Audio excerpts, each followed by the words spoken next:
वसुधैव कुटुंबकम का भाव चरितार्थ होता है।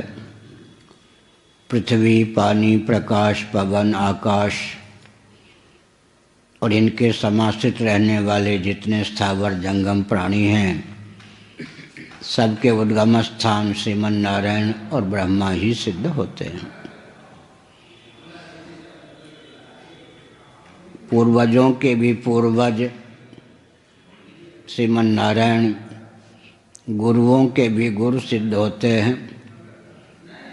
श्रीमन नारायण ही हमारे प्रथम गुरु हैं।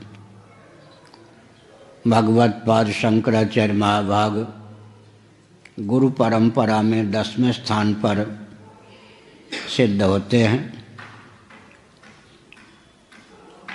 वे भगवान शिव के ही अवतार मान्य हैं। 10-15 ग्रंथों में भगवान शिव के अवतार के रूप में ही भगवत पाद शंकराचार्य महाभाग का उल्लेख प्राप्त है।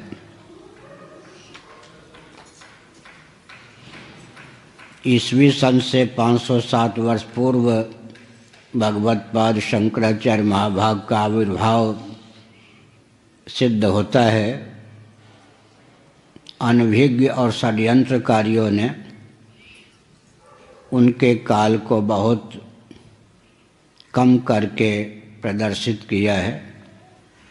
मैं केवल संकेत करता हूँ। भगवान शंकराचार्य के गुरुदेव गोविंद पादाचार्य महाभाग जब निर्वाण को प्राप्त हुए, उसके कई सौ साल बाद आजकल के विचारक शंकराचार्य जी का प्रादुर्भाव मानते हैं, जो कि उपहासास्पद है। भगवान शंकराचार्य महाभाग ने कैलाश धाम में पदार्पण किया। जहाँ से आए थे वहीं वे पहुँच गए, लेकिन उसके ठीक 1 महीने पूर्व आश्विन पूर्णिमा के दिन, जब भगवान शंकराचार्य महाभाग की आयु 32 वर्षों की ही थी, सुधन्वा जी ने ताम्रपत्र के माध्यम से प्रशस्ति पत्र निवेदित किया। उसमें युधिष्ठिर संवत का उल्लेख है। उस दृष्टि से विचार करने पर भी भगवत पाद शंकराचार्य महाभाग का आविर्भाव ईस्वी सन से 507 वर्ष पूर्व सिद्ध होता है। श्रीमन नारायण से विचार करें तो 1 अरब 97 करोड़ 29,49,118 वर्षों की हमारी परंपरा सिद्ध होती है। इस सर्ग में इसका ज्ञान और ध्यान रखना चाहिए।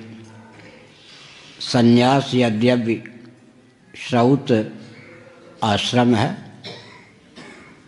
लेकिन भगवत पाद शंकराचार्य महाभाग ने उसे 10 रूपों में ख्यापित किया। आध्यात्मिक अर्थ तो होते ही हैं 10 नामी सन्यासियों के। स्वयं शंकराचार्य महाभाग ने आध्यात्मिक अर्थ को भी व्यक्त किया है, लेकिन सांस्कृतिक और भौगोलिक दृष्टि से भी सन्यासियों के जो 10 विभाग हैं, उनका बहुत महत्व सिद्ध है। यह श्री गोवर्धन मठ पुरी पीठ ऋग्वेद से संबद्ध है। इसके सन्यासी वन और